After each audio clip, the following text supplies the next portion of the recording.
Hello प्यारे बच्चों, आज हम लोग स्टार्ट करेंगे preparation of halo alkane and hello arene से रिलेटेड सवाल। कुछ क्वेश्चंस प्रैक्टिस करेंगे, तब हम लोग आगे टॉपिक के बारे में पढ़ेंगे। अभी जितना हम लोगों ने पढ़ा है उस पर आधारित सवाल के सेशन चल रहे हैं।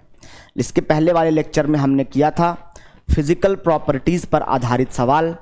आज करने जा रहे हैं प्रिपरेशन पर आधारित सवाल, जो कि डेली प्रैक्टिस पेपर में आपके डीपीपी में कुछ क्वेश्चंस हैं, उसमें से कुछ क्वेश्चंस को हम निकाल करके आपको यहाँ पर प्रैक्टिस करवा रहे हैं। देखते हैं सवाल बनता है कि नहीं बनता है। और तो इस सेशन को देखने से पहले आप लोग पहले उस लेसन को देखें, या अगर आप लोगों ने इस लेसन को देखा होगा इसके पहले का प्रिपरेशन ऑफ हेलो एल्केन के लेक्चर्स देखें।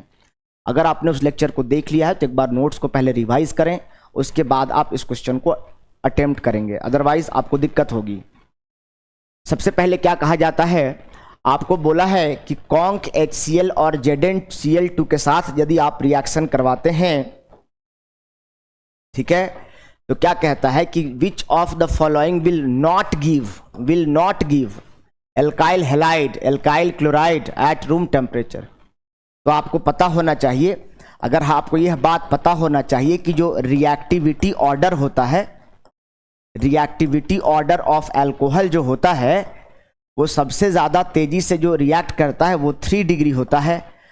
अल्कोहल क्या 3 डिग्री अल्कोहल, वो क्या होता है 3 डिग्री अल्कोहल होता है। उसके बाद क्या होता है 2 डिग्री अल्कोहल होता है, और सबसे पुअर जो रिएक्ट करता है वह होता है 1 डिग्री अल्कोहल। इसके साथ ही आपको यह भी पता होना चाहिए, रिएक्टिविटी ऑर्डर हैलोजन एसिड का भी पता होना चाहिए कि कौन सा हैलोजन एसिड कितना तेजी से रिएक्ट करता है। ये आपको बता चुके हैं कि सबसे ज़्यादा तेजी से HI, उसके बाद HBr, उसके बाद HCl, उसके बाद HF। क्यों भाई? क्योंकि आयोडीन का एटॉमिक साइज बड़ा है, तो एटॉमिक साइज जब आयोडीन का बड़ा है तो आयोडीन और हाइड्रोजन के बीच का बॉन्ड भी लंबा होगा, क्योंकि बॉन्ड की लंबाई एटॉमिक साइज पर निर्भर करती है। तो जाहिर सी बात है कि इसका बॉन्ड लंबा होगा, और अगर बॉन्ड की लंबाई ज़्यादा होगी तो बॉन्ड की स्ट्रेंथ कम होगी। इसका मतलब हाइड्रोजन और आयोडीन के बीच का बॉन्ड इतना लंबा है कि उसको तोड़ने के लिए बहुत अधिक एनर्जी की आवश्यकता नहीं पड़ेगी, यानी कम ही एनर्जी में ये बॉन्ड क्या हो जाएगा, ब्रेक हो जाएगा, और जिससे रिएक्शन फास्ट होता है। तो आपको भाई साहब इतना बात समझ में आ गया। अब आप देखिए HCl और ZnCl2 जो है, इसके अलावा एक बात आपको और पता होना चाहिए। क्या पता होना चाहिए? बहुत अच्छी बात बताना चाह रहा हूं मैं, कि अगर 3 डिग्री अल्कोहल है, जैसे आप मेरे पास जगह नहीं है, चलो इसको समझाते हैं, पहले ध्यान समझिएगा। बहुत अच्छी बात मैं बताना चाहता हूं यहाँ पर। मैं एक बात बताना चाहता हूं, क्या बताना चाहता हूं कि अगर आपके पास मान लीजिए क्या है, मान लीजिए आपके पास है CH3 और आपके साथ लगा हुआ है Cl, ये 3 डिग्री अल्कोहल है। क्या है ये? 3 डिग्री अल्कोहल है। ध्यान से समझेंगे बिल्कुल। ये आपके पास क्या है, आपने लिया है 3 डिग्री अल्कोहल है। इसको अगर रिएक्शन कराते हैं किसके साथ, HCl और एनहाइड्रस जिंक क्लोराइड के साथ, ध्यान समझिएगा, तो क्या होने वाला है CH3 और जहां OH है वहां पर Cl हो जाएगा। न्यूक्लियोफिलिक सब्स्टिट्यूशन रिएक्शन होगा, यानी इसका न्यूक्लियोफाइल HCl का न्यूक्लियोफाइल OH के पास और OH का न्यूक्लियोफाइल H के पास आकर के एक्सचेंज होता है। न्यूक्लियोफिलिक सब्स्टिट्यूशन रिएक्शन हो रहा है, और साथ में क्या बनेगा H2O।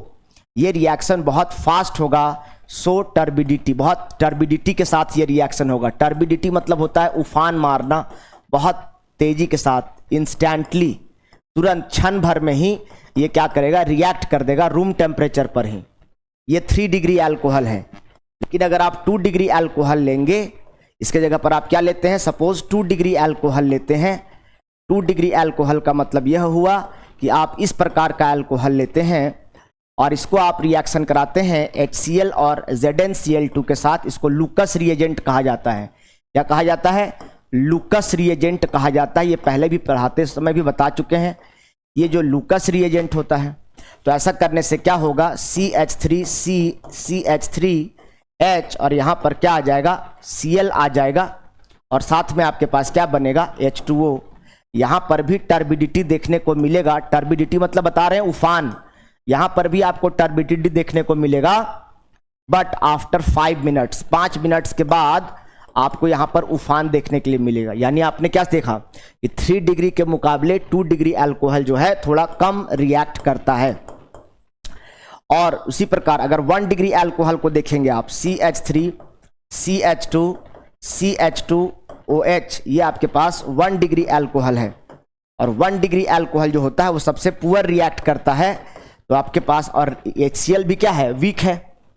आपको क्या बताए, HI, HBr, HCl, HF में ज्यादा रिएक्ट कौन करता है, HI, उसके बाद HBr, उसके बाद ना HCl करता है। यानी HCl वीक है, इसीलिए तो ZnCl2 को लेना पड़ रहा है एज अ कैटलिस्ट। तो ये क्या है, बहुत स्लो रिएक्शन करेगा, या तो ना करेगा या बहुत स्लो करेगा। CH2, CH2Cl, और साथ में क्या बनेगा, H2O। और यहां पर कोई टर्बिडिटी देखने को नहीं मिलेगा, नो टर्बिडिटी। यहां पर कोई उफान देखने को नहीं मिल रहा है। कहां पर, जब 1 डिग्री अल्कोहल है तब। ये बात समझने की जरूरत है। यानी जो लूकस रिएजेंट होता है उसको जैसे ही आप डालिएगा तो 3 डिग्री अल्कोहल होगा, वो तेजी से उफान के साथ रिएक्शन करेगा। 2 डिग्री थोड़ा समय लेगा, जबकि 1 डिग्री में उफान आएगा ही नहीं, यानी रिएक्शन देखने को नहीं मिल रहा है। तो इसी पर आधारित एक सवाल आपको पूछा गया था। इसको आप स्क्रीनशॉट ले लेंगे, इसका नोट डाउन कर लेंगे, पहले आप इसका स्क्रीनशॉट ले लीजिएगा। तो इसी पे पर आधारित एक सवाल आपको पूछा गया कि बताइए भाई साहब, ये जो सवाल आपको पूछा गया कि विच of the following will not give alkyl chloride at room temperature on reacting with HCl, ZnHCl। तो ये भैया आपके पास क्या है, ये आपके पास 1 डिग्री अल्कोहल है, ये भाई साहब आपके पास 2 डिग्री अल्कोहल है, और ये भैया आपके पास ये 3 डिग्री अल्कोहल। थोड़ा इसको मैनेज कर लेना, ये सब इसी से जुड़ा हुआ है, ठीक है। ये सब क्या इसी से जुड़े हुए हैं, ये जो CH इसके साथ जुड़ा हुआ है, ये इसके साथ जुड़ा हुआ है, इस प्रकार से, ठीक है। तो ये आपके पास क्या है, 3 डिग्री अल्कोहल है। तो आप बताइए कि सबसे ज्यादा तेजी से कौन करेगा और कौन नहीं करेगा। तो यहाँ क्वेश्चन में बोला है विल नॉट, कौन नहीं करेगा, तो कौन नहीं करेगा, तो A नहीं करेगा, क्योंकि A में टर्बिडिटी देखने को नहीं मिला था 1 डिग्री में, जबकि 2 डिग्री और 3 डिग्री जब में ये लूकस रिएजेंट के साथ टर्बिडिटी देखने को मिला। तो इसका आंसर क्या हो जाएगा, ये पहला सवाल, और इसका आंसर हो जाएगा A। इसी प्रकार से इसको भी कहीं लिख लीजिएगा, ये बड़ी काम का चीज है। अब इसी प्रकार उसी पर आधारित एक दूसरा सवाल है, विच of the following will give alkyl chloride just by shaking with conc HCl। यानी HCl के साथ इसमें से कौन बहुत तेजी से रिएक्ट करेगा, खाली इसको डाल करके शेक कर देंगे, हिला देंगे, तो शेक करते ही कौन प्रोडक्ट बना देगा। तो आपको क्या पता चला कि HCl तो एक वीक है, HBr, HI, HCl में तो HCl वीक है, और अल्कोहल में 1 डिग्री, 2 डिग्री, 3 डिग्री में 3 डिग्री ज्यादा रिएक्टिव होता है। ये बताए ना, 3 डिग्री ज्यादा होता है, तो कौन ऐसा करेगा। तो इसका आंसर क्या हो जाएगा, 3 डिग्री। इसमें कोई रिएजेंट डालने का जरूरत नहीं है, खाली 3 डिग्री अल्कोहल रहेगा। तो जस्ट बाय शेकिंग, यानी सिर्फ डाल करके शेक कर देंगे, तो शेक करते ही क्या बन जाएगा, 3 डिग्री अल्कोहल बन जाएगा। तो ये ऊपर वाला 1 डिग्री है, वो 2 डिग्री है, ये 3 डिग्री है। समझ रहे हैं ना बातों को, इसको मैनेज करेंगे। ये जो बॉन्ड है वो कार्बन के साथ है, थोड़ा इधर उधर एडजस्ट हो नहीं हो पाया। चलिए इसी प्रकार नेक्स्ट क्वेश्चन है, तीसरा नंबर का सवाल है ये। और तीसरा क्वेश्चन क्या कहता है, constant boiling of which of the following with 48% HBr will give corresponding alkyl bromide. अब क्या कहता है कि HBr के साथ रिएक्शन कराएंगे तो कौन। अब देखो बेटा, अभी तुरंत क्या बताए थे कि HI सबसे ज्यादा रिएक्टिव होता है, उसके बाद HBr होता है, उसके बाद HCl होता है। अगर हम रिएक्टिविटी ऑर्डर की बात करें तो सबसे ज्यादा रिएक्टिव कौन होता है, HI, उसके बाद कौन होता है, HBr। तो HBr क्या है, फास्ट रिएक्टिव है कि नहीं है। तो जब HBr बहुत तेजी से रिएक्ट करता है तो हम 1 डिग्री अल्कोहल लें या 2 डिग्री अल्कोहल लें या 3 डिग्री अल्कोहल लें, HBr तो सबके साथ करेगा। हाँ, HCl कमजोर था, इसीलिए वो 1 डिग्री के साथ नहीं करता था, लेकिन HBr तो बहुत वाइग्रसली रिएक्ट करता है, बहुत फास्ट रिएक्ट करता है। तो HBr जो है फास्ट रिएक्ट करता है, पावरफुल रिएक्ट करता है, तो ये बहुत तेजी से खुद ही रिएक्ट करता है। तो ये 1 डिग्री के साथ भी वैलिड है, 2 डिग्री के साथ भी वैलिड है, 3 डिग्री के साथ भी वैलिड है। यानी इसका आंसर क्या हो जाएगा, डी। क्यों, क्योंकि यहां HBr बोला है। अगर HCl बोलता तो फिर HCl बोलता तो खाली 2 डिग्री और 3 डिग्री होता। है ना। अगर HBr बोला है तो HBr तो भाई स्ट्रांग होता है, बहुत हाईली रिएक्टिव होता है, HCl से ज़्यादा रिएक्टिव है। तो ये 1 डिग्री 2 डिग्री और 3 डिग्री तीनों अल्कोहल के साथ ही आसानी से रिएक्ट कर सकता है, इसीलिए इसका आंसर ऑल ऑफ दीज हो जाएगा। ठीक है, इसका भी स्क्रीनशॉट ले लेंगे, अपनी कॉपी में नोट डाउन करते जाएंगे। अगले सवाल की तरफ चलते हैं। गुड यील्ड मतलब होता है उत्पादन, प्रोडक्ट का बनना। Good yield of Ri can be obtained, यानी आपको बनाना है आयोडो एल्केन बनाना है। क्या बनाना है? Iodo alkene.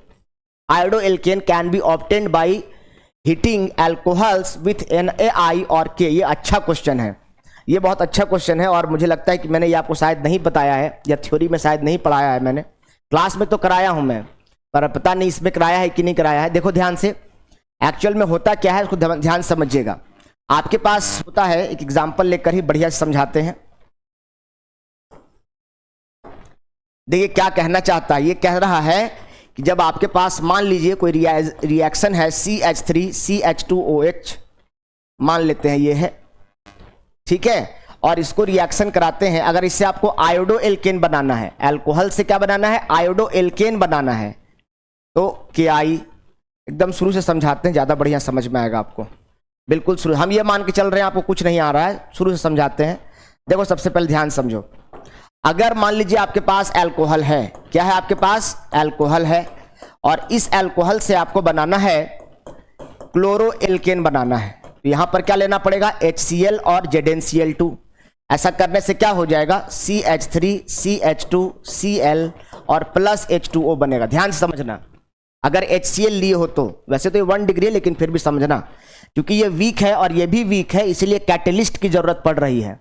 ये 1 डिग्री अल्कोहल है और HCl भी वीक एसिड है, तो इसका HBr और HI के कंपैरिजन में वीक ही तो है, इसीलिए यहां पर ZnCl2 लिए हैं, तो क्लोरो बन गया। अगर हमको ब्रोमो बनाना होता, सपोज दैट CH3 CH2OH से हमको क्या बनाना है? ब्रोमो बेंजीन बनाना है, तो हम जहां क्लोरीन लिया वहां पर क्या लेंगे? ब्रोमीन लेंगे। तो जब ब्रोमीन लेंगे ना, तो यहां कैटलिस्ट लेने ZnCl2 की जरूरत नहीं है, सिर्फ H2SO4 से ही काम चल जाएगा। कंसंट्रेटेड H2SO4 थोड़ा अमाउंट में लेंगे, तो ऐसा करने से क्या हो जाएगा? CH3 CH2OH के जगह पर क्या आ जाएगा? OH की जगह पर आपका आ जाएगा इस बार Br आ जाएगा। क्या आ जाएगा? Br, और साथ में क्या बनेगा? H2O बनेगा। तो अगर अल्कोहल से क्लोरो एल्केन बनाना है तो ऐसे HCl प्लस ZnCl2। अगर अल्कोहल को अल्कोहल से ब्रोमो एल्केन बनाना है तो यहां पर HCl की जगह HBr लेंगे। अब चूंकि HCl के मुकाबले HBr एक स्ट्रॉन्ग एसिड है, स्ट्रॉन्गर एसिड है, तो यहां पर ZnCl2 अनहाइड्रस ZnCl2 जैसे कैटलिस्ट की जरूरत नहीं है। यहां कॉन्क H2SO4 ही पर्याप्त है रिएक्शन करवाने के लिए, क्योंकि ये 1 डिग्री अल्कोहल है। इसीलिए अगर ये 2 डिग्री 3 डिग्री रहता तो फिर H2SO4 नहीं लेते, क्योंकि 2 डिग्री 3 डिग्री के साथ अगर H2SO4 लेंगे ना तो डिहाइड्रेशन करवा देता है। उसी प्रकार से अगर मान लीजिए आपको आयोडो बेंजीन बनाना है, क्या बनाना है? आयोडो बेंजीन बनाना है, तो यहां पर HI लेने से काम नहीं चलेगा, HI रिवर्सिबल होगा, स्लो हो जाएगा। फिर उसके बारे में बात करेंगे। HI की जगह पर क्या लेंगे? KI लेंगे, और प्लस क्या लेंगे? H3PO4 लेंगे। क्या लेंगे? KI प्लस H3PO4 लेंगे। ऐसा करने से क्या हो जाएगा?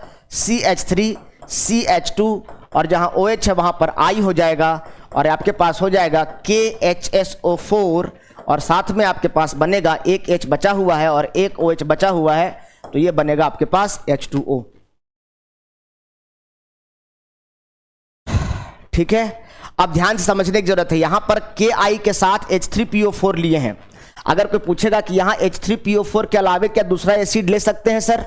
क्या HNO3 ले सकते हैं सर? क्या H2SO4 ले सकते हैं सर? जवाब है नहीं ले सकते हैं, सिर्फ और सिर्फ H3PO4 ही ले सकते हैं।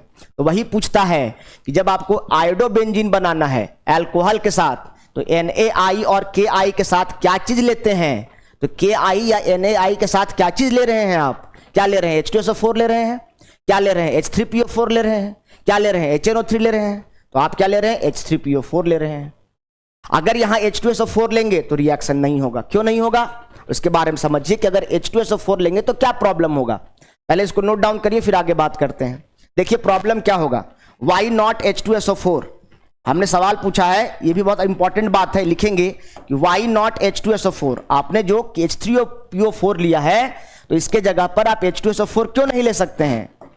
Why not H2SO4? तो इसका जवाब ये कहता है कि जब Ki और H2SO4 मिलकर जब रिएक्ट करते हैं तो ये रिएक्ट करके बन जाते हैं KHSO4। क्या बन जाते हैं? KHSO4। और साथ में क्या बन जाता है? HI। साथ में क्या बन जाता है? HI। और ये जो HI बना है, ये HI फर्दर क्या करता है, ध्यान समझना, ये जो HI बना है, ये HI further 2HI plus H2SO4 के साथ मिल करके क्या बन जाता है? सल्फर डाइऑक्साइड बनकर अलग हो जाता है, 2H2O बनकर अलग हो जाता है, और साथ ही साथ क्या बन जाता है? आयोडीन बन जाता है अलग से। तो ये जो HI जो बनता है और H2SO4 के साथ रिएक्ट करके सल्फर डाइऑक्साइड बाहर, H2O बाहर और आयोडीन शेष रह जाता है। तो यहां हम डाले कुछ थे, क्या डाले थे? हम Ki डाले थे और क्या रह जाता है? I2 हो जाता है। और जिस कारण से H2SO4 डालने से ये रिएक्शन नहीं हो पाता है। तो ध्यान देना है कि H3PO4 ही क्यों लेना है, H2SO4 क्यों नहीं लेना है। यहां से ऑब्जेक्टिव क्वेश्चन ऐसा पूछा जाता है, ये प्रीवियस ईयर एग्जाम में आया हुआ क्वेश्चन है। तो ध्यान देना कि Ri के साथ अगर आपको कभी भी अल्कोहल से आयोडाइड वाला कंपाउंड बनाना है तो आप सिर्फ Ki और H3PO4 का ही कॉम्बिनेशन ले सकते हैं। Ki और H2SO4 का कॉम्बिनेशन नहीं ले सकते हैं। क्यों नहीं ले सकते हैं? तो उसका जवाब दिए हैं, क्योंकि Ki H2SO4 के साथ रिएक्ट करके आयोडीन बना देता है अलग से, और जो हमको रिएक्शन होना चाहिए वो रिएक्शन नहीं हो पाता है। अब आयोडीन खाली ही नहीं है तो OH को कैसे रिप्लेस करेगा? आयोडीन आयोडीन मिल करके तो अपने गुल खिला रहा है, आयोडीन I2 बन गया। यहां पर OH को रिप्लेस करने के लिए अवेलेबल ही नहीं रह पाता है, और इसी कारण से OH को आयोडीन रिप्लेस नहीं कर पाता है। चलिए इसको नोट डाउन कर लेंगे, इसको स्क्रीनशॉट यहां लिख लीजिएगा अपने भाषा में कि आयोडीन बन जाता है, और जिस कारण से आयोडीन अवेलेबल नहीं रहता है इस OH को रिप्लेस करने के लिए। अपने भाषा में भी इसको लिख सकते हैं। चलिए नेक्स्ट चलते हैं अगले स्लाइड की तरफ, इसको नोट डाउन कर लीजिएगा। बहुत अच्छे से मैंने समझाया है इसको डिटेल में, ये एक अच्छा सवाल हो सकता है, कॉन्सेप्चुअल टॉपिक है, ध्यान से समझेंगे। चलिए इसको स्क्रीनशॉट ले लिया आप लोगों ने। देखिए अगला सवाल क्या कहता है, ये क्वेश्चन नंबर 5 है, और क्वेश्चन नंबर 5 है ये भी प्रॉपर्टीज पर आधारित है। अभी सारे सवाल प्रिपरेशन पर आधारित हैं, प्रिपरेशन पर आधारित है। अब कहता है कि ये 1 डिग्री अल्कोहल है, तो यहां पर X क्या लें? यहां पर RX बनेगा। देखो भैया 1 डिग्री अल्कोहल है, 1 डिग्री अल्कोहल तो खुद ही कमजोर होता है, और F2Cl2Br2I2 में अगर हम बात करें तो भैया F2Cl2Br2 में यहां पर NaX के साथ जितना भी हेलो एल्केन पढ़े आप, वो सब किसके लिए पढ़े हैं? ब्रोमीन और आयोडीन के लिए पढ़े हैं, क्योंकि यहां जो NaCl लेंगे और NaI लेंगे वही रिएक्शन करा पाएगा, और फ्लोरीन क्लोरीन नहीं करा पाता है, क्योंकि क्लोरीन तो रिएक्ट नहीं करता है वहां पर, यहां स्लो हो जाता है ना। इसी कारण से अभी आपको याद नहीं है, अभी बताए नहीं थोड़ी देर पहले कि जब आप ROH लेते हैं बाबू, तो अभी आपने क्या लिया था? मान लीजिए आपने यहां पर लिया HBr, तब ना यहां पर कॉन्क H2SO4 लिए थे प्यारे, समझो थोड़ा बाबू। अगर अभी जब HCl ले रहे थे, अभी तुरंत ना बताए बाबू, जब HCl ले रहे थे तो यहां पर क्या ले रहे थे बताओ? ZnCl2, क्योंकि ये कमजोर हो जाता है। अभी रिएक्टिविटी में आपको बताए ना, क्या बताए? सबसे ज्यादा HI होता है, उसके बाद HBr होता है, उसके बाद HCl होता है, उसके बाद HF होता है। तो कहने का मतलब HI और HBr ही ना फास्ट रिएक्ट करता है। तो जब आप H2SO4 लेंगे तो उससे काम बन जाएगा, किसका? HI और HBr, क्योंकि ये रिएक्टिव है। और HCl और HF लेंगे तो फिर यहां पर खाली H2SO4 डालने से काम नहीं चलेगा, क्यों? क्योंकि ये कमजोर से न रिएक्ट करते हैं। तो इसका मतलब क्या है? यहां पर कैटलिस्ट का न जरूरत पड़ रहा है। अभी आप क्या देखे थे इसके पहले वाले में? देखो ZnCl2 का जरूरत पड़ा था कि नहीं? लेकिन जब आप यहां पर HBr ले रहे थे तब ना कॉन्क H2SO4 से काम चल रहा था। तो वही पूछता है कि जब आपको क्या ले रहे हैं, यहां पर आप HBr ले लें या NaBr ले लें, HX ले लें या NaX ले, बात बराबर ही है, उसी के बारे में बोला, टेंशन लेने की जरूरत नहीं है। HX के जगह पर आपको NaX कर दिया तो परेशान ना हो, वही चीज पूछ रहा है। यहां पर जो आप HBr लेंगे कि HCl लेंगे कि HF लेंगे कि HI लेंगे, क्या लेंगे यहां पर? कि H2SO4 लेना पड़ेगा। तो H2SO4 तो खाली Br और आयोडीन के लिए ही वैलिड है, और भैया इनके लिए तो कोई दूसरा कैटलिस्ट चाहिए ना। अभी बताए ZnCl2 चाहिए HCl के साथ, तो कहने का मतलब है कि H2SO4 तो भैया इसके लिए ब्रोमीन और आयोडीन ही वैलिड रहेगा। चलिए, तो ये भी आपको समझ में आ गया है। नेक्स्ट, अब क्वेश्चन नंबर 6 की तरफ आते हैं, और क्वेश्चन नंबर 6 क्या कहता है, ये डायरेक्ट थ्योरी क्वेश्चन है, ये भी ब्रोमीन और आयोडीन ही होगा। जब ROH जब रेड फास्फोरस लेंगे तो रेड फास्फोरस से सिर्फ ब्रोमीन और आयोडीन ही रिएक्ट करता है। Br2 रेड फास्फोरस या I2 रेड फास्फोरस लेंगे तो ये पे क्या हो जाएगा, सी नंबर इसका आंसर हो जाएगा। ये डायरेक्ट NCERT से लिया गया क्वेश्चन है, इसको नोट डाउन कर लेंगे। नेक्स्ट कहता है विच of the following is a क्या है, आपके पास अल्कोहल है और चाहे 1 डिग्री हो, चाहे 2 डिग्री, चाहे 3 डिग्री हो, तो RCl कैसे बनेगा। देखो भैया, आपको अल्कोहल्स बनाने का आपको कितना तरीका बताएं। आपके पास अल्कोहल है तो इस अल्कोहल से अगर आप चाहते हैं कि क्या बन जाए, RCl बन जाए, तो आपके पास तो एक तरीका HCl है, दूसरा तरीका आपको बताया गया PCl3 है, तीसरा तरीका बताया गया PCl5 है, चौथा तरीका बताया गया SOCl2 थायोनाइल क्लोराइड है। तो अगर आपके पास अल्कोहल है और अल्कोहल से क्लोरो बनाना है तो एक तरीका है HCl यानी हैलोजन एसिड, दूसरा है फास्फोरस ट्राइक्लोराइड, तीसरा है फास्फोरस पेंटाक्लोराइड, उसके बाद क्या है SOCl2। यही 4 तरीके हैं क्लोरीन बनाने का। ब्रोमीन के लिए आप ले सकते थे, आयोडीन के लिए ले सकते थे रेड फास्फोरस और Br2I2। यानी कहने का मतलब अल्कोहल से अगर क्लोरो बनाना है तो इन चारों में से किसी का भी इस्तेमाल करके बनाया जा सकता है। अब आपको देखिए क्वेश्चन क्या पूछ रहा है कि 1 डिग्री हो, चाहे 2 डिग्री, चाहे 3 डिग्री हो, और उससे आपको RCl बनाना है, अल्कोहल से क्लोरीन वाला एल्केन बनाना है। हाँ, तो ए रिएजेंट क्या लेंगे, तो क्या लेंगे, ए HCl भी ले सकते हैं, PCl5 ले सकते हैं, PCl3 ले सकते हैं, ये भी ले सकते हैं, ये भी ले सकते हैं, ये भी ले सकते हैं। यानी आंसर क्या हो जाएगा, ऑल ऑफ दीज। क्या हो जाएगा, ऑल ऑफ दीज। ये क्वेश्चन नंबर 7 है, इसका आंसर हो जाएगा डी। क्या हो जाएगा, डी। समझ में आ रहा है। चलिए नेक्स्ट, उसके बाद क्वेश्चन नंबर 8। मैं यह मान करके चल रहा हूं कि इसके पहले के लेक्चर्स आपने देखे हैं, तभी आप इस लेक्चर को देख रहे हैं। आप अगर डायरेक्ट इस लेक्चर को देखेंगे तो कहां समझ में आएगा बाबू। आप ABCD जानते ही नहीं है, आप एप्पल बॉल कहां से सीख पाएंगे प्यारे। ध्यान देना है ना। तो पहले प्रिपरेशन का मेथड तो पढ़ के आइए, तब ना क्वेश्चन करिएगा उससे। विच ऑफ द, ये क्वेश्चन नंबर 8 है आपके प्रैक्टिस पेपर का। विच of the following is the best used for the conversion of 1 degree alcohol. अच्छा, यानी कहता है कि 1 डिग्री अल्कोहल से हेलो एल्केन बनाने का सबसे बेस्ट तरीका कौन है। बहुत अच्छा क्वेश्चन है। 1 डिग्री अल्कोहल से अल्काइल हैलाइड बनाने का सबसे बेस्ट तरीका क्या है, तो सबसे बेस्ट तरीका क्या बताया गया, थायोनाइल क्लोराइड। क्यों, क्योंकि अगर आपके पास 1 डिग्री अल्कोहल रहेगा और आपके पास इसको थायोनाइल क्लोराइड के साथ रिएक्शन कराइएगा, तो थायोनाइल क्लोराइड के रिएक्शन कराने से फायदा क्या होता है कि CH3CH2Cl साथ में साथ सल्फर डाइऑक्साइड गैस बनकर उड़ जाता है, और उसी प्रकार जो HCl रहता है वो भी गैस बनकर स्केप आउट हो जाता है।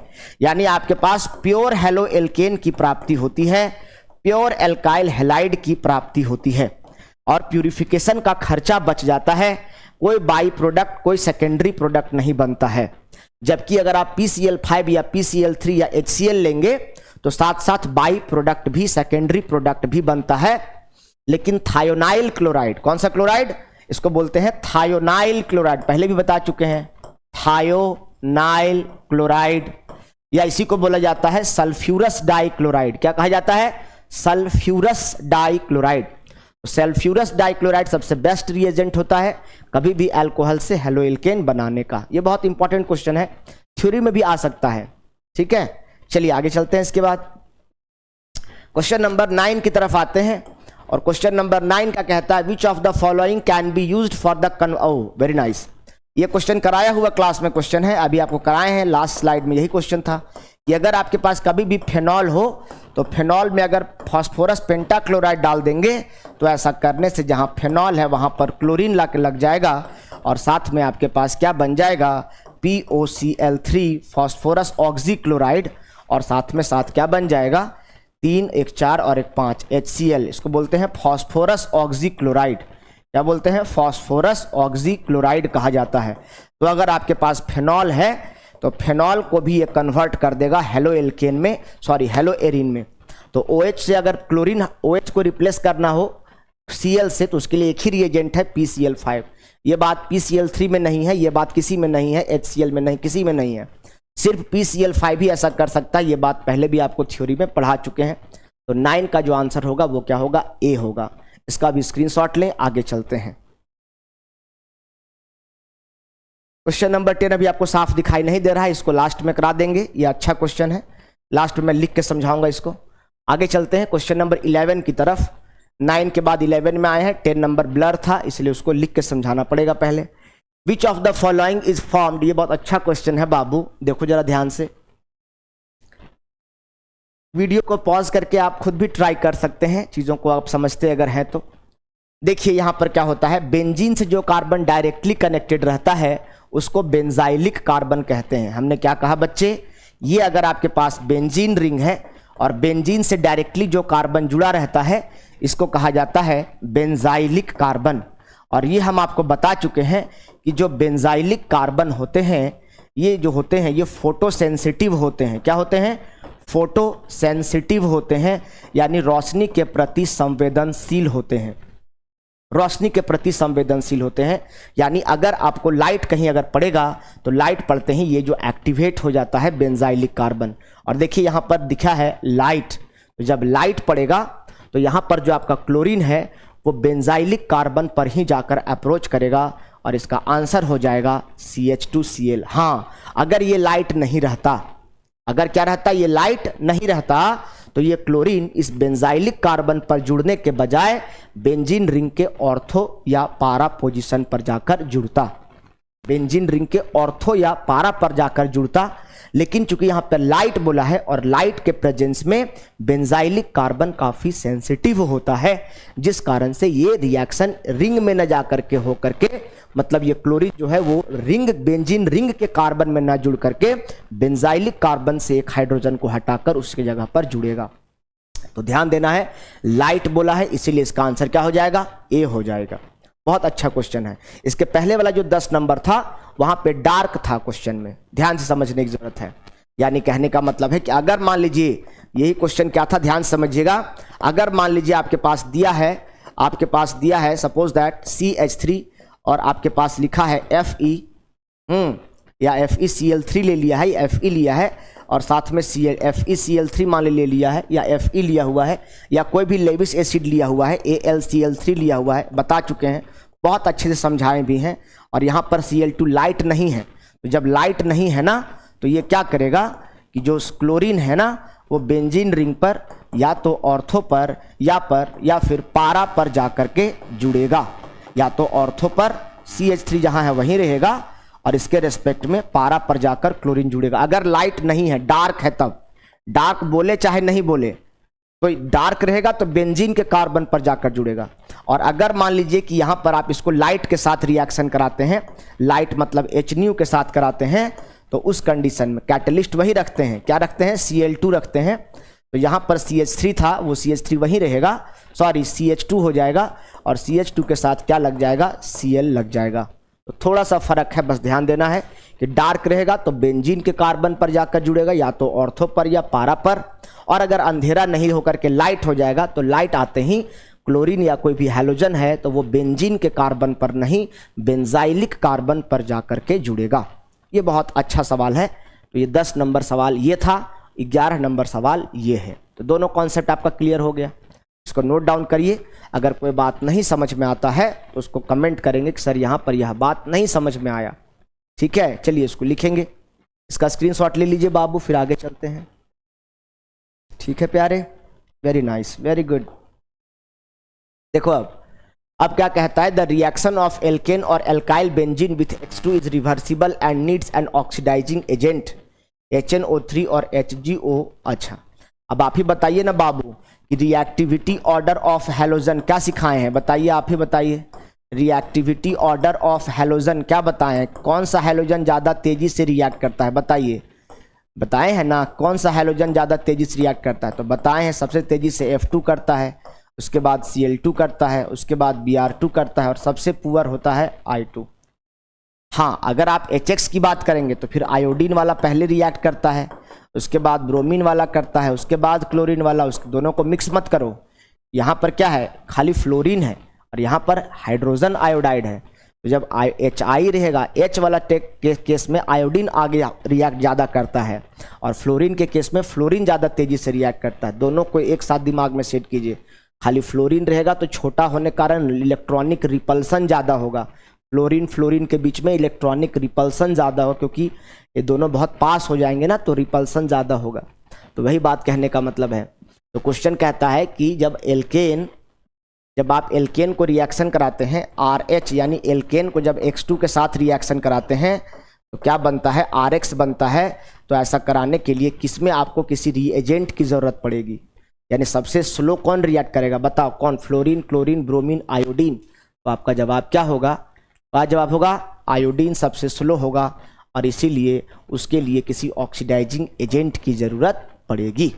यानी कहने का मतलब है भैया, ये जो क्वेश्चन नंबर 12 है उसमें आयोडीन बहुत स्लो रिएक्ट करता है और इसीलिए आयोडीन को ही किसी एजेंट का ज़रूरत पड़ेगा, क्योंकि आयोडीन खुद से नहीं कर पाएगा काम।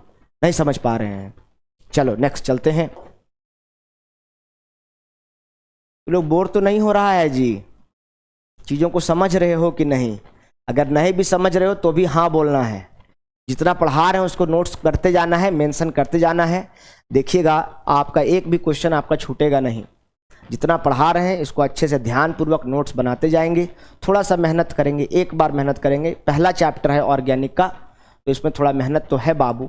इसमें एक बार अगर मेहनत कर लेंगे तो दोबारा फिर आपको आगे की चैप्टर्स बहुत आसान लगेंगे, आसानी से समझ में आएंगे। तो इसमें आप घबराएं नहीं, मेहनत से जी ना चुराएं, कंसिस्टेंट कीजिए। ये नहीं कि एक दिन 8 घंटा पढ़ लिए और दूसरा दिन से पढ़ ही नहीं रहे हैं, सर पढ़ेंगे, ऐसा नहीं। आप एक ही घंटा पढ़िए, आधा घंटा ही पढ़िए, पर शिद्दत से पढ़िए, रोज़ पढ़िए। अब मान लीजिए किसी दिन एक अपनी गर्लफ्रेंड से या अपने बॉयफ्रेंड से आप रात भर बतिया लिए और दूसरे दिन से बातें नहीं कर रहे हैं, तीसरे दिन से बातें नहीं कर रहे हैं, उससे अच्छा वैसा बात मत करो। 10 मिनट करो प्यार से, लेकिन रोज़ करो।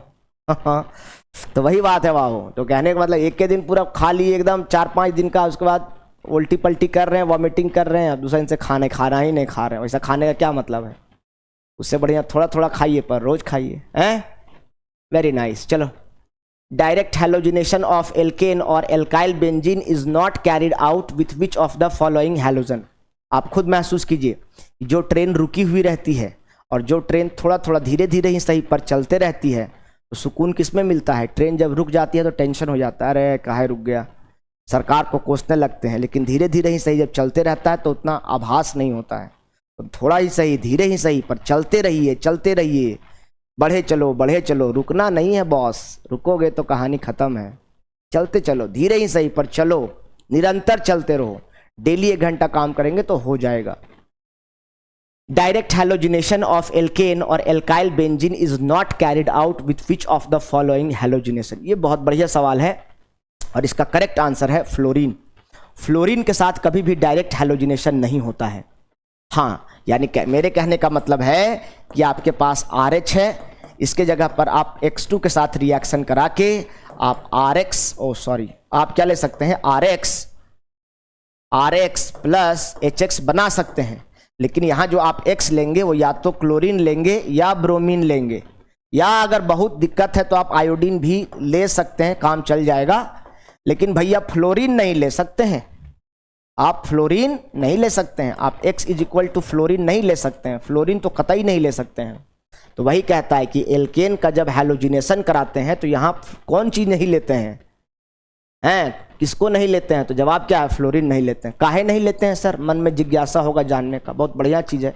अगर जिज्ञासा नहीं है तो जिज्ञासा जगाओ। क्यों नहीं होता है सर? इसका जवाब ध्यान से सुनिएगा। क्यों नहीं लेते हैं, वाई, इसका सवाल का जवाब दे रहे हैं कि फ्लोरीन क्यों नहीं लेते हैं। फ्लोरीन लेंगे तो क्या बवाल करेगा फ्लोरीन। देखो, सबसे पहले तो आप समझेंगे कि फ्लोरीन और फ्लोरीन के बॉन्ड को तोड़ने के लिए एनर्जी सप्लाई करना पड़ेगा। ये एक एंडोथर्मिक है, एनर्जी सप्लाई करना पड़ेगा। जो एनर्जी आप सप्लाई करिएगा जिससे ये दोनों फ्लोरीन अलग अलग टूट कर हो जाएंगे, यानी ये फ्री रेडिकल बनाएंगे। क्या बनाएंगे बेटा? फ्री रेडिकल बनाएंगे।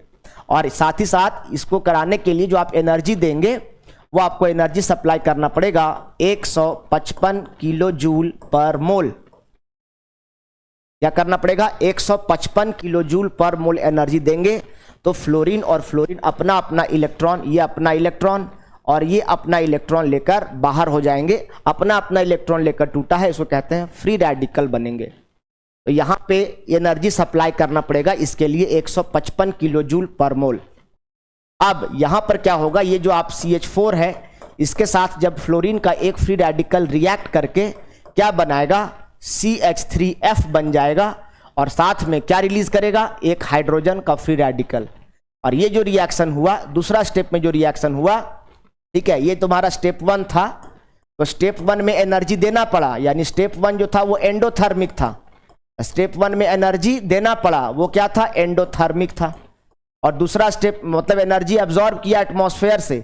और जो स्टेप 2 है वो स्टेप 2 क्या है आपका, एक्सोथर्मिक है। दूसरा स्टेप क्या है, एक्सोथर्मिक है। तो दूसरा स्टेप में एनर्जी निकलता है और यहाँ से जो एनर्जी रिलीज हो रहा है, एनर्जी जो निकला एक फ्री रेडिकल बन करके जो एनर्जी रिलीज हुआ, और ये एनर्जी रिलीज होता है, रिलीज हो रहा है इसलिए प्लस 453 के आसपास इतना किलो जूल पर मोल। यानी ये एनर्जी बेचारा एब्जॉर्ब किया 155 और रिलीज कितना कर दिया, 453। तो ये क्या होता है, बहुत एक्सप्लोजिव, बहुत वाइग्रसली रिएक्ट करता है, यानी अनकंट्रोल्ड मैनर में रिएक्शन करता है। एटमॉस्फेयर से ये लिया 155 और जब टूटने की बारी है, जब देने की बारी आई तो कितना दे दिया, 453 दे दिया, यानी इससे डबल लगभग 200-300 किलो जूल एक्स्ट्रा एनर्जी दे दिया।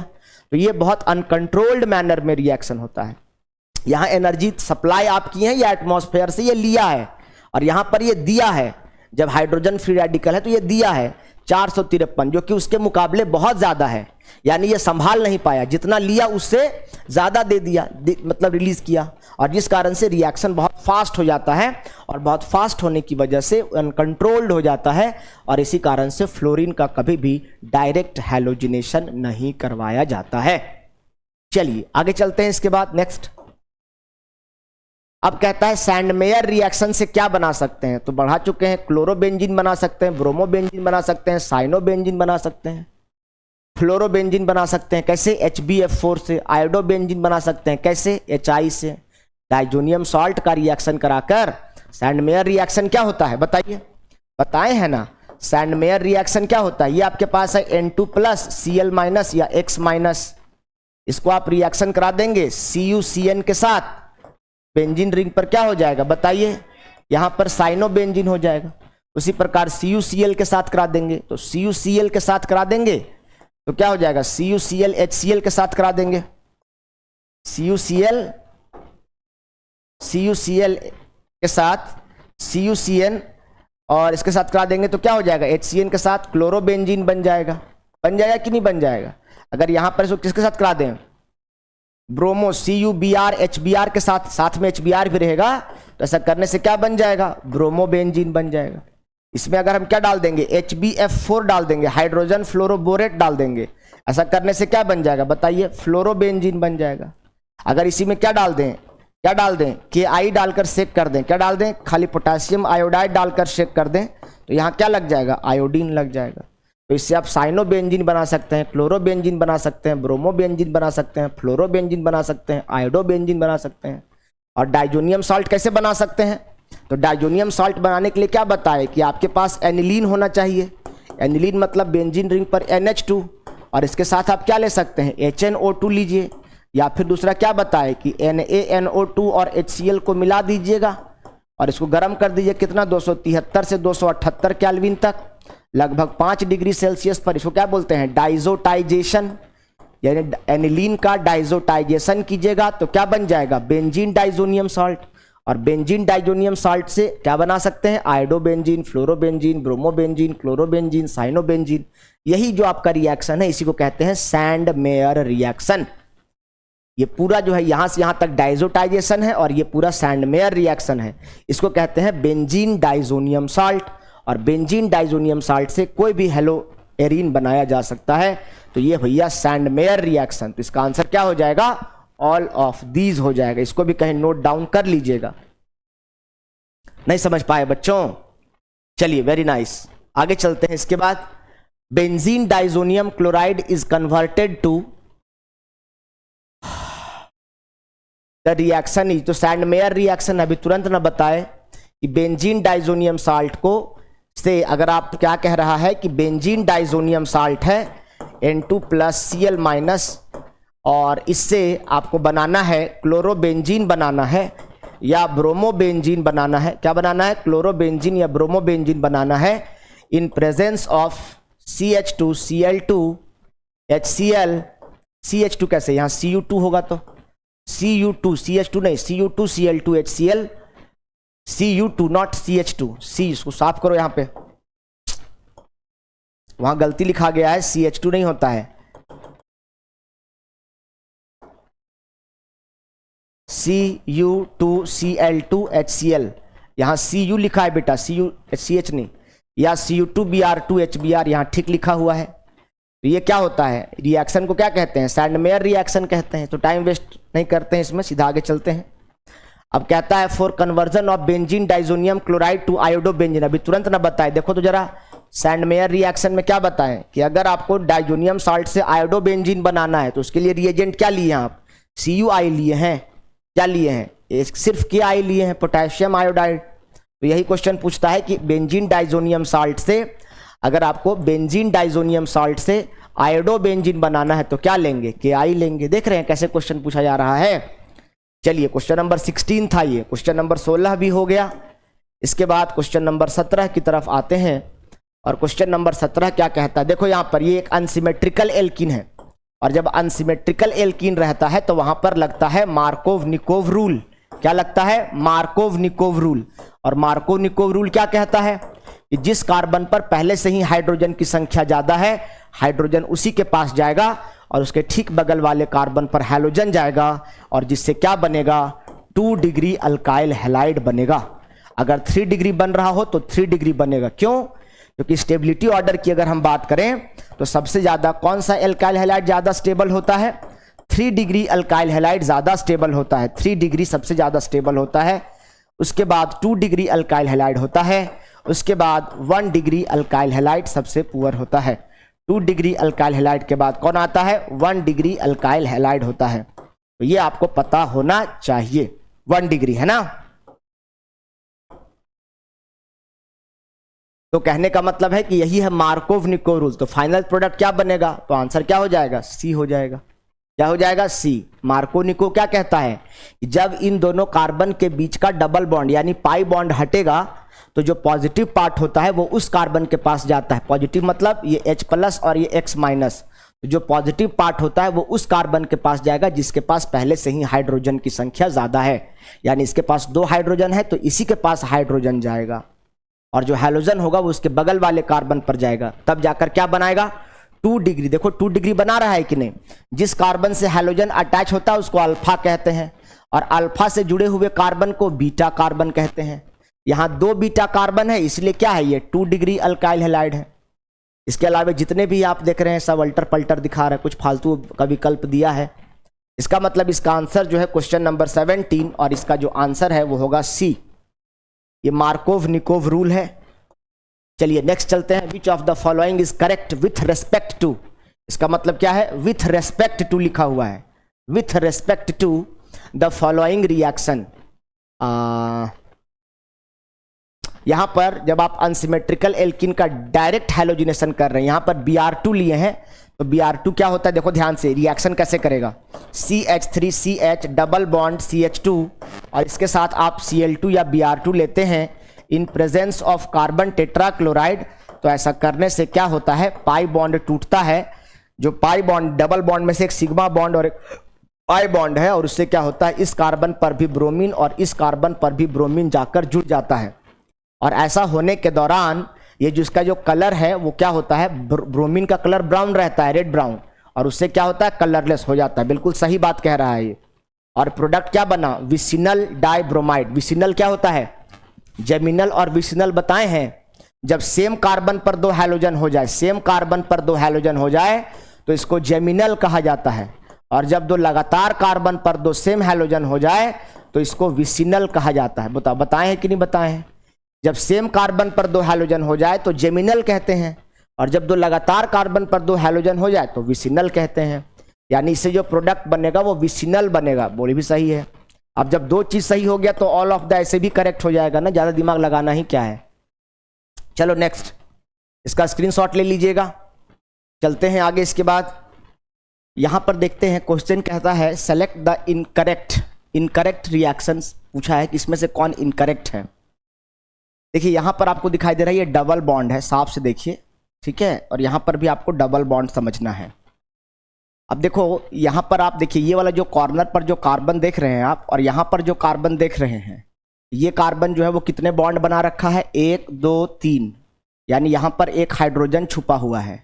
ये कितना बना रखा है, 2, यानी यहाँ पर 2 हाइड्रोजन लगा हुआ है। अब जब आप यहाँ मार्कोव निकोव लगाएंगे तो मार्कोव निकोव क्या कहता है कि जिस कार्बन पर हाइड्रोजन की संख्या ज़्यादा है, जब डबल बॉन्ड हटेगा, पाई बॉन्ड हटेगा, तो हाइड्रोजन उसी के पास जाएगा। यानी अगर कायदे से देखा जाए तो हाइड्रोजन को यहाँ आना चाहिए था और ब्रोमीन को यहाँ आना चाहिए था। आना चाहिए था कि नहीं आना चाहिए था? यानी 2 ब्रोमो बनना चाहिए था, जबकि क्या बन रहा है, 1 ब्रोमो। इसका मतलब ये ब्रोमीन को यहाँ नहीं, ब्रोमीन को यहाँ आना चाहिए था। इसका मतलब ये गलत है, ये गलत हो गया। और कहीं दूसरा तो नहीं, चेक कर लेते हैं। उसके बाद देखिए यहाँ पर ये अनसिमेट्रिकल एल्कीन है, डबल बॉन्ड के इधर 1 कार्बन और इधर 3 कार्बन, और यहाँ पेरोक्साइड है। आपको पता होना चाहिए कि पेरोक्साइड सिर्फ HBr के केस में एप्लीकेबल होता है, और यहाँ पर क्या लिखा है, HCl, यानी यह भी गलत है। इसके बाद फिर वही बात यहाँ पर है, यहाँ पर जब पेरोक्साइड है, यहाँ पर देखिए क्या है, 1 2 3, यहाँ 1 हाइड्रोजन है और यहाँ 2 हाइड्रोजन है, और यहाँ पेरोक्साइड लगा है, तो यहाँ पर एंटी मार्कोव लगेगा। जब एंटी मार्कोव लगेगा तो कायदे से हाइड्रोजन को कहाँ जाना चाहिए था, जिसके पास हाइड्रोजन कम है। जब एंटी मार्कोव लग रहा है, और ब्रोमीन को यहाँ आकर के 1 ब्रोमो बनाना चाहिए था, यानी ये ब्रोमीन को यहाँ आकर जुड़ना चाहिए था, ब्रोमीन यहाँ जुड़ रहा है। इसका मतलब यह भी क्या है, गलत है। इसका मतलब क्या है, इसका आंसर ऑल आर इनकरेक्ट। ये इसलिए गलत है क्योंकि ब्रोमीन यहाँ पे जुड़ा है, जबकि ब्रोमीन को यहाँ जुड़ना चाहिए। ये इसलिए गलत है क्योंकि ब्रोमीन को यहाँ जुड़ा है और ब्रोमीन को यहाँ जुड़ना चाहिए था। तो ए भी गलत है, बी भी गलत है, सी भी गलत है, और इसीलिए ऑल आर इनकरेक्ट हो जाएगा। ध्यान से समझेंगे, ये आपके डीपीपी का सवाल था। अगला चलते हैं, इसके बाद इसका स्क्रीनशॉट ले लेंगे। अच्छा क्वेश्चन था ये, इसमें तीनों गलत है। उसके बाद कहता है फॉर द फॉलोइंग कन्वर्जन। अभी तुरंत ये क्वेश्चन कराए थे, जब भी कभी आयोडीन बनाना हो ROH के साथ, कभी भी आयोडीन बनाना हो तो इसके लिए लेते हैं आप H3PO4। बताए थे कि I के साथ H2SO4 नहीं चलता है, ऐसा करने से क्या हो जाता है, RI। तो इसका करेक्ट आंसर क्या हो जाएगा, C हो जाएगा। ये क्वेश्चन में कह रहा है कि इथेनॉल के साथ पोटेशियम आयोडाइड लिए हैं और A लिए हैं, तो A क्या होना चाहिए, तो A क्या होना चाहिए, तो ये AA होना चाहिए, H3PO4। तो इसका आंसर क्या हो जाएगा, यह हो जाएगा। इसका भी स्क्रीनशॉट लीजिए। अगला सवाल लेते हैं। अगला क्वेश्चन कहता है, देखिए यहां पर क्या लिया गया है, HCl और ZnCl2 लिया गया है। क्या लिया गया है, HCl और ZnCl2 लिया गया है। और HCl ZnCl2 जो होता है, देखो ध्यान से, ये अल्कोहल है, और इसको जब आप HCl और ZnCl2 के साथ रिएक्शन कराते हैं तो जो अल्कोहल रहता है उसके जगह पर आपका क्या आ जाता है, हैलोजन, न्यूक्लियोफाइल एक्सचेंज होता है। इसका क्लोरीन इसके पास, इसका OH इसके पास, और साथ में क्या बनता है, H2O। तो यहाँ पर तो ये वाला जो OH है ये तो बेंजीन से कनेक्टेड है, इसका मतलब इसको तो रिप्लेस नहीं ना कर पाएगा HCl, ये तो इस OH को ना रिप्लेस कर पाएगा। सिर्फ जो कार्बन बेंजीन, ये तो फिनॉल है ना, अल्कोहल थोड़े ना है, ये अल्कोहल को ना रिप्लेस करता है, फिनॉल को तो नहीं करता है। फिनॉल को कब करेगा, जब PCl5 रहेगा तब। तो यहाँ पर ये अल्कोहल को रिप्लेस करने की बारी है, सिर्फ इसको रिप्लेस कर सकता है, इसको रिप्लेस नहीं करेगा। अब देखिए इसको कहाँ पे रिप्लेस किया गया है, B ऑप्शन में किया गया है। देखो A ऑप्शन में क्या है, यहाँ भी कर दिया, यहाँ भी कर दिया, तो दोनों जगह तो कर नहीं सकता है, खाली अल्कोहल को ही कर सकता है HCl, फिनॉल को तो नहीं करेगा ना, इसलिए A होगा नहीं। C नहीं होगा क्योंकि यहाँ पे किया, यहाँ छोड़ दिया, ऐसा तो होता नहीं है, और यहाँ पर कुछ ज़्यादा ही फालतू कर दिया है। इसका मतलब इसका करेक्ट आंसर क्या हो जाएगा, B हो जाएगा। ठीक है, इसका भी स्क्रीनशॉट लीजिए, ये भी एक अच्छा सवाल है। नेक्स्ट चलते हैं इसके बाद आगे। इस क्वेश्चन को समझने की जरूरत है, ये हमने क्लास में भी कराया हुआ क्वेश्चन है। यहाँ पर ये बॉन्ड जो आप देख रहे हैं ये बॉन्ड नहीं होगा, यहाँ जो डबल बॉन्ड देख रहे हैं ये बॉन्ड नहीं है, यहाँ पर भी जो आप डबल बॉन्ड देख रहे हैं ये डबल बॉन्ड ऑप्शन में नहीं है, गलती से टाइप हुआ है, मिसप्रिंट हुआ है। अभी क्वेश्चन क्या कह रहा है, ध्यान से समझिएगा। ठीक है, ये क्वेश्चन कह रहा है कि मान लीजिए सर ये आपके पास जो है वो डबल बॉन्ड है और इस डबल बॉन्ड के साथ लगा हुआ है CH3।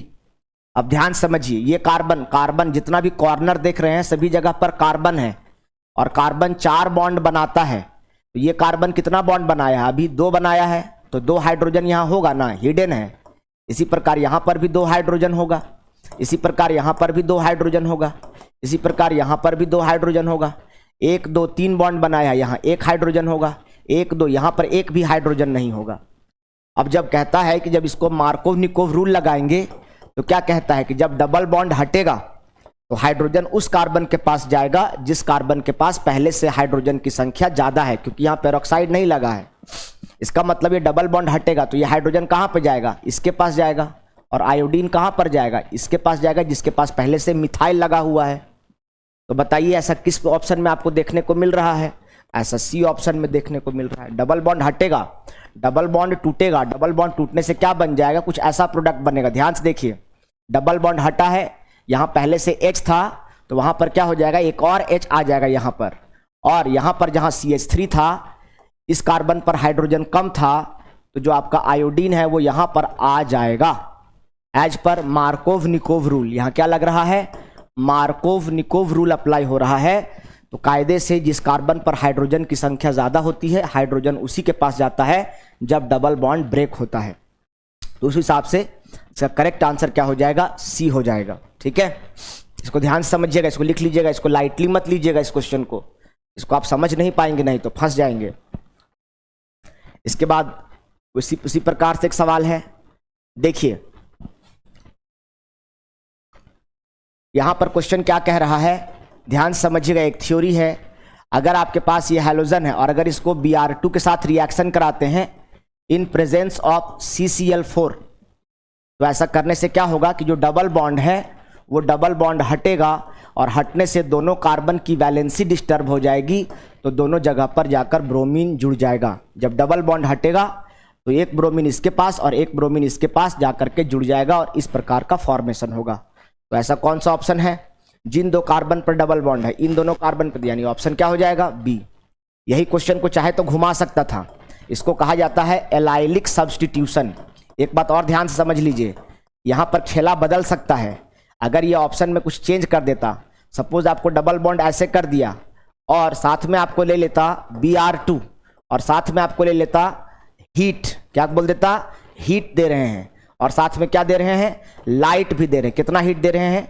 600 से 800 केल्विन के आसपास हीट दे दें, तो क्या बनेगा? तब खेला बदल जाएगा और इस केस में क्या हो जाएगा? डबल बॉन्ड जैसे है वैसा ही रहेगा और ब्रोमीन यहां पर जाके जुड़ जाएगा और HBr हो जाएगा। तो एलाइलिक सब्स्टिट्यूशन हो जाता। एलाइलिक क्या होता है? जो कार्बन डबल बॉन्ड से बंधे होते हैं उनको विनाइलिक कार्बन कहा जाता है, और विनाइलिक कार्बन के ठीक बगल में जो कार्बन होते हैं उनको एलाइलिक कार्बन कहा जाता है। तो अगर एलाइलिक कार्बन पर जाकर हैलोजन जुड़ेगा, हाइड्रोजन को हटाकर हैलोजन जुड़ रहा है, इसीलिए सब्स्टिट्यूशन कह रहे हैं। यहां से हाइड्रोजन हटा है तब जाके ब्रोमीन जुड़ा है, मतलब सब्स्टिट्यूशन हुआ है, और एलाइलिक कार्बन पर सब्स्टिट्यूशन हो रहा है, इसीलिए एलाइलिक सब्स्टिट्यूशन कह रहे हैं। देखिए दोनों चीज सेम है, यहां भी Br2 है, यहां भी Br2 है, बस रिएजेंट बदल गया। जब कार्बन टेट्राक्लोराइड सॉल्वेंट लिए हैं तब जाकर के विनाइलिक कार्बन, ये कार्बन डबल बॉन्ड से बंधे हैं विनाइलिक, तब डबल बॉन्ड हटेगा और विनाइलिक कार्बन पर ही दोनों हैलोजन जाके जुड़ जाएगा Br2। और जब Br2 के साथ हीट और लाइट लेंगे तो क्या होगा कि विनाइलिक कार्बन पर ना जुड़ करके एलाइलिक कार्बन पर जुड़ेगा। इसको कहते हैं एलाइलिक सब्स्टिट्यूशन। ध्यान देने वाली बात है, बहुत अच्छा क्वेश्चन है, इसको नोट करके कहीं लिखिएगा या इसको अगले क्वेश्चन के माध्यम से समझाते हैं। देखिएगा ध्यान से, यहां पर क्वेश्चन अलग है, यहां अलग है। रिएजेंट देखो, वहां CCl4 है, यहां पर हीट और लाइट है। कितना हीट देख रहे हैं? 600 से 800 केल्विन के आसपास हीट है। चलिए इसको नोट डाउन करिए। लास्ट क्वेश्चन लेते हैं हम लोग। लास्ट देखो, क्वेश्चन बोले और आ भी गया।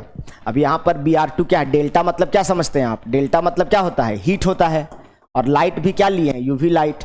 ऐसा करने से क्या होगा? जिन 2 कार्बन पर डबल बॉन्ड है वहां ना जुड़कर उसके ठीक बगल वाला कार्बन पर जुड़ेगा, और डबल बॉन्ड जैसा है वैसा ही रहेगा, उसका बाल बांका भी नहीं कर पाएगा। तो बताइए ऐसा कहां देख रहे हैं? ऐसा तो ए ऑप्शन में ही दिख रहा है। बी तो होगा नहीं, डबल बॉन्ड हटेगा नहीं, सी तो होगा नहीं, डी तो होगा नहीं, ये तो अलाइलिक कार्बन पर जाके जुड़ेगा ना, उसको कहते हैं अलाइलिक सब्स्टिट्यूशन। क्या होगा यहाँ पर? जब लाइट है तो क्या हो जाएगा? एलाइलिक सब्स्टिट्यूशन हो जाएगा। और भी बहुत सारे क्वेश्चंस हैं, पर कितना मैं कराऊं, बाकी तो आप खुद से बना सकते हैं। कुछ किताब ले लें या PDF ले लें, सॉल्व करें, प्रैक्टिस पेपर सॉल्व करें, जो डाउट होगा उसको पूछेंगे, ठीक है। बाकी कुछ क्वेश्चंस मैं देखता हूँ, डिस्क्रिप्शन में डाल दूंगा अगर हो पाएगा तो। PPT में तो बहुत सारे क्वेश्चंस हैं, पर कितना मैं कराऊंगा, एक समय सीमा होती है, आप लोग उतना देख भी नहीं पाएंगे, तो इसीलिए इतना काफ़ी है कॉन्सेप्ट को समझने के लिए। कुछ और टॉपिक पे क्वेश्चन आएगा तो करेंगे, ठीक है। यहाँ पर प्रिपरेशन वगैरह सब कुछ खत्म हो गया कंप्लीटली, एक पार्ट। अब फिजिकल प्रॉपर्टीज, केमिकल फिजिकल सब कुछ खत्म हो गया है। अब खाली chemical reaction of halo alkane बचा है, वो पढ़ेंगे, उसके बाद ये चैप्टर खत्म हो जाएगा, ठीक है बच्चों। Okay, thank you. I hope आप लोग क्लास को एंजॉय कर रहे होंगे, चीज़ों को सीख रहे होंगे। अगर आप वीडियो को सीख रहे हैं तो मेरा मेहनत सार्थक जा रहा है। अगर आप चीज़ों को नहीं सीख रहे हैं, आप चीज़ों को ऐसे बस देख रहे हैं टाइम पास के लिए, तो वो कोई फ़ायदेमंद नहीं है। आप चीज़ों को शुरू से लेकर लास्ट तक बारीकी से चीज़ों को देखें और सीखें। आप देखिएगा 1-2 महीने में आप में बहुत परिवर्तन आएगा, आप में काफ़ी ज्ञान आ जाएगा केमिस्ट्री से रिलेटेड, इस बात की मैं गारंटी दे सकता हूँ। खैर, आज की क्लास यहीं समाप्त करते हैं, ठीक है। Thank you, have a nice day.